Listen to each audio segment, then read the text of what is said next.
They don't put up yard signs. You won't see them mowing the lawn. But in neighborhoods, from Atlanta to Phoenix, there's a hidden landlord, quietly collecting rent. Blackstone. Yes, that Blackstone.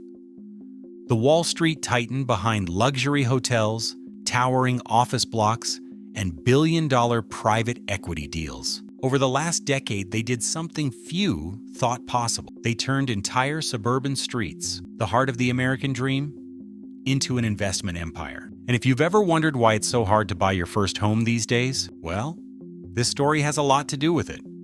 Back in 2008, when the housing bubble burst, entire neighborhoods fell silent. Millions of families packed up and walked away from homes they'd spent years saving for. Foreclosure signs multiplied overnight. In places like Las Vegas, Tampa, and Atlanta, entire subdivisions sat half-built and abandoned. Ghost towns in the making. Banks didn't want to hold on to these empty houses. They were liabilities, taxes, maintenance, break-ins, all adding up while the value kept dropping. It was chaos for homeowners. But for Wall Street's boldest players, it looked like the deal of a lifetime. Enter Blackstone. Already known for scooping up distressed companies and turning them around, they spotted an untapped gold mine in America's vacant houses. In 2012, they launched a new company, Invitation Homes. They didn't buy a dozen houses. They bought hundreds, then thousands. By sending teams to courthouse steps and local auctions, they scooped up single-family homes at rock-bottom prices. In Phoenix alone, they once bought 1,400 homes in a single month.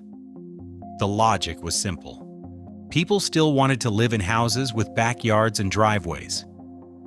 But after the crash, many couldn't qualify for a mortgage. So why not rent them a house and do it at scale? Before Blackstone, single-family rentals were mostly mom and pop. Your landlord might be your neighbor, your uncle, or a retiree supplementing income. Blackstone industrialized it. They brought in property managers, centralized maintenance requests, and even used algorithms to decide how much rent to charge, adjusting prices block by block, sometimes house by house. By 2017, Blackstone's Invitation Homes owned nearly 50,000 houses in over a dozen cities.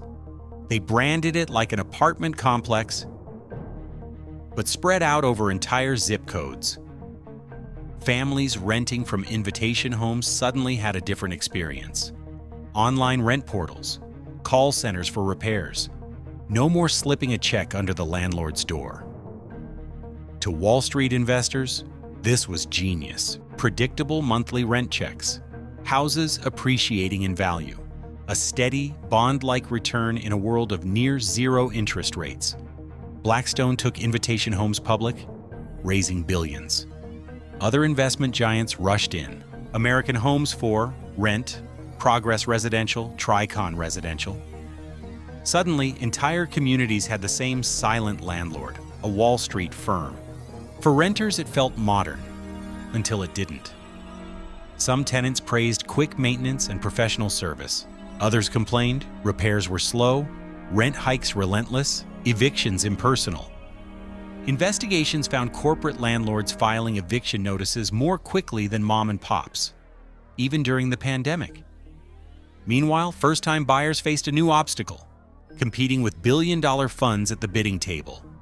A young family saving up for a starter home would make an offer, only to lose out to an all-cash corporate bid.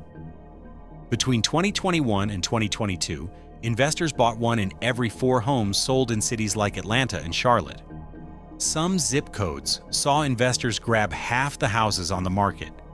Imagine showing up to an open house only to find your dream home already sold to an LLC with no face, just a spreadsheet. Blackstone's move sparked an industry-wide playbook.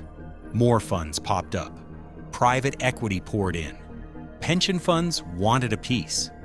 In some cities, new-build suburban communities were designed from day one to be entirely rental neighborhoods. No owners, just tenants paying Wall Street. As one CEO famously put it, People used to rent apartments and buy houses. Now, they rent houses and rent apartments. Either way, we own it. Today, Invitation Homes alone manages over 80,000 houses, enough to house a city the size of Salt Lake City, Utah. And Blackstone? They cashed out in 2019, but didn't exactly disappear. They poured money into similar ventures, student housing, rental apartments, and even European rental firms. The suburbs were now an asset class, and Wall Street was all in. The backlash came fast. Local leaders accused big investors of jacking up prices and pushing families further from home ownership. Some cities debated restrictions on how many houses investors could own. Others considered vacancy taxes or higher property taxes for corporate landlords. Tenants organized, demanding stronger protections against rent spikes and surprise evictions. Blackstone and its peers pushed back, insisting they only own a small slice of America's 90 million single-family homes. But critics argue the impact goes beyond raw numbers. In tight markets, a few big players bidding in bulk can tilt prices skyward for everyone else. So where does this leave us? For Wall Street, single-family rentals are now a proven, scalable product, just like stocks, bonds, or office towers. For local families, it means more competition, higher rent, and fewer starter homes to buy. For policymakers, it's become a defining battle. Who should own the suburbs, families or funds? Some cities like Toronto and Vancouver are experimenting with foreign buyer taxes and vacant home taxes. Parts of Europe have tried rent controls and stricter zoning rules. But for now, in America's fast-growing suburbs, Wall Street is here to stay. And so is the debate over who profits from the American dream.